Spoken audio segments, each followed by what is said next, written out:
नमस्कार दोस्तों, मैं गिरिजेश पाठक। आप देख रहे हैं हमारा YouTube चैनल मेरी भावनाएं, जिसमें मैं आज आपको एक कविता लेकर आपके बीच आया हूं कि एक भाई का मर्डर कैसे कर देता है। एक छोटे से भूभाग की खातिर भाई में विघटन हो जाता है। तो वहीं आप लोगों को दर्शाते हुए मैं सीधे महाभारत पर चलता हूँ। महाभारत पर मैंने कविताएं लिखी हैं किस प्रकार कि एक भाई केवल छोटे से भूभाग की नहीं बल्कि अपना भाई समझ के बहुत बड़ा साम्राज्य छोड़ने और त्याग करने का अपने मन में ठानता है। तो कविताएं किस प्रकार हैं आइए जानते हैं कि तलवार धनुष पैदल सैनिक सब कुरुक्षेत्र में खड़े हुए। तलवार धनुष पैदल सैनिक सब कुरुक्षेत्र में खड़े हुए, रथ बिपासु महारथी दूजे सम्मुख अड़े हुए। कई लाख सेना के सम्मुख पांडव 5 बेचारे थे, एक तरफ थे योद्धा सब तो एक समय के मारे थे। उस महासमर की प्रतीक्षा में सारे ताक रहे थे जी, और पार्थ के रथ को स्वयं केशव हाँक रहे थे जी। तो रणभूमि के सभी नजारे देखने में कुछ खास लगे। कान्हा ने देखा अर्जुन को तो अर्जुन उन्हें उदास लगे। रणभूमि को सबने एक पल में तभी सजा डाला, और 5 जन तब उठा कृष्ण ने मुख से लगा बजा डाला। तो हुआ शंखनाद जैसे ही सबका मर्दन शुरू हुआ, रक्त बिखरना हुआ शुरू और मन का गर्जन शुरू हुआ। ये मैं उस पर बात कर रहा हूँ जब कृष्ण भगवान महाभारत युद्ध में जाते हैं और सामने उनके कौरवों की सेना रहती है और युद्ध किस प्रकार हो रहा है, किस पर हो रहा है, और अर्जुन का किस प्रकार से मनोदशा उनकी बिगड़ जाती है कि हमारे अपने हम इन पर कैसे वार करें। तो उस पर कविताएं हैं ये कि कहा कृष्ण ने उठो पार्थ। कृष्ण भगवान आज अपने पार्थ अर्जुन से कह रहे हैं कि कहा कृष्ण ने उठो पार्थ, एक आंखों को मीन जरा, गांडीव पर रख बाणों को प्रतिंचा को खींच जरा। आज दिखा दे रणभूमि में योद्धा की तासीर यहाँ, आज दिखा दे रणभूमि योद्धा की तासीर यहाँ। कोई नहीं है इस धरती पे अर्जुन के जैसा वीर यहाँ। सुनी बात माधव की तो अर्जुन का चेहरा उतर गया। ये पॉइंट की बात है, सुनिए मेरे मित्रों कि सुनी बात माधव की तो अर्जुन का चेहरा उतर गया। एक धनुधारी की विद्या मानो चूहा उतर गया। एक धनुधारी की विद्या मानो चूहा उतर गया।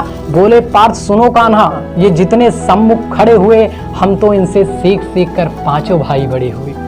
कि उधर खड़े बाबा भीष्म ने मुझको गोद खिलाया है। उधर खड़े भीष्म पितामह के लिए बोला जा रहा है कि उधर खड़े बाबा भीष्म ने मुझको गोद खिलाया है। गुरु द्रोण ने धनुष बाण का सारा ज्ञान बताया है। सभी भाई पर प्यार लुटाया कुंती मातु हमारी ने, कि सभी भाई पर प्यार लुटाया कुंती मातु हमारी ने।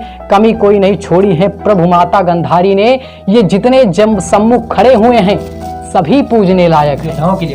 ये योद्धाओं के लिए बोला जा रहा है कि ये जितने सम्मुख खड़े हुए सभी पूजने लायक हैं। माना दुर्योधन दुशासन थोड़े से नालायक हैं। मैं अपराध क्षमा करता हूँ बेशक हम ही छोटे हैं, कि मैं अपराध क्षमा करता हूँ बेशक हम ही छोटे हैं। ये जैसे भी हैं आखिर माधव सब ताऊ के बेटे। ये जैसे भी हैं आखिर माधव सब ताऊ के बेटे। अब सुनिएगा पॉइंट की बात कि छोटे से भूभाग की खातिर हिंसक नहीं बनूंगा मैं, कि छोटे से भूभाग की खातिर हिंसक नहीं बनूंगा मैं। स्वार्थ साध कर निज कुल का विध्वंसक नहीं बनूंगा मैं। और खून सने हाथों को होता राज भोज अधिकार नहीं। और परिवार मारकर गद्दी मिले तो सिंहासन स्वीकार नहीं। परिवार मारकर गद्दी मिले तो सिंहासन स्वीकार नहीं। उन्होंने कहा अगर परिवार को मारकर हमें प्रॉपर्टी मिलती है, ऐसी प्रॉपर्टी हमें ये साम्राज्य नहीं चाहिए। कुछ इस प्रकार के कहते हैं। तो सुनिएगा कि रथ पर बैठ गया अर्जुन मुख माधव से मोड़ लिया। कि रथ पर बैठ गया अर्जुन मुख माधव से मोड़ लिया। आंखों में आंसू भर करके गांडीव हाथ से छोड़ दिया। कि गांडीव हाथ से जब छोड़ा माधव भी कुछ अकुलाए थे। शिष्य पाथ पर गर्व हुआ मन ही मन मुस्काए थे। मतलब उन्होंने सोचा तो हम इतना बड़ा युद्ध ठाने हैं अर्जुन के भरोसे कि ये इतने बड़े वीर हैं, योद्धा हैं, तो हम इनके भरोसे इतने बड़े युद्ध का ऐलान किए हैं, इनके ऊपर बीड़ा है और ये ही मुकर जा रहे हैं। ऐसा कैसे बात है? फिर पीछे हट जा रहे हैं और फिर ये बात को सोच रहे हैं कि नहीं हमारा संस्कार देखो इसके अंदर कैसे है।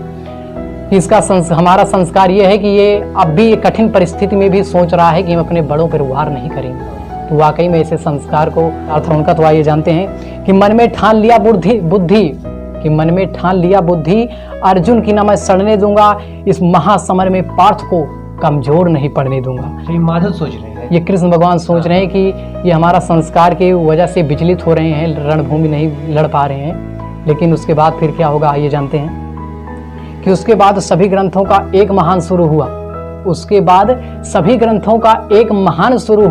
उसके बाद जगत गुरु का गीता ज्ञान शुरू हुआ। बोले पार्थ पहले बतलाते तो मैं ये संवाद नहीं करता, तुम सारे भाइयों की खातिर कोई विवाद नहीं करता। पांचाली के तन पर लिपटी साड़ी खींच रहे थे हो, कि पांचाली के तन पर लिपटी साड़ी खींच रहे थे हो, दोषी उतने वो भी है जो जबड़ा बीच रहे थे हो। घर की इज्जत तड़प रही थी, कोई दो टूक नहीं बोला, कि घर की इज्जत तड़प रही थी, कोई दो टूक नहीं बोले। पुत्र बहू को नग्न देख एक गंगा पुत्र नहीं खोले। अधर्म धर्म के जल में खुद को नाप रहा अर्जुन, असुधार फिर तेज हुए और थर थर कांप रहा अर्जुन। कि बोले माधव मैं कुलनाशक कैसे बन जाऊं, रक्त सिंहासन में मैं शासक कैसे बन जाऊं। खून सने हाथों को होता राजभोज अधिकार नहीं, और परिवार मारकर गद्दी मिले तो सिंहासन स्वीकार नहीं। धन्यवाद।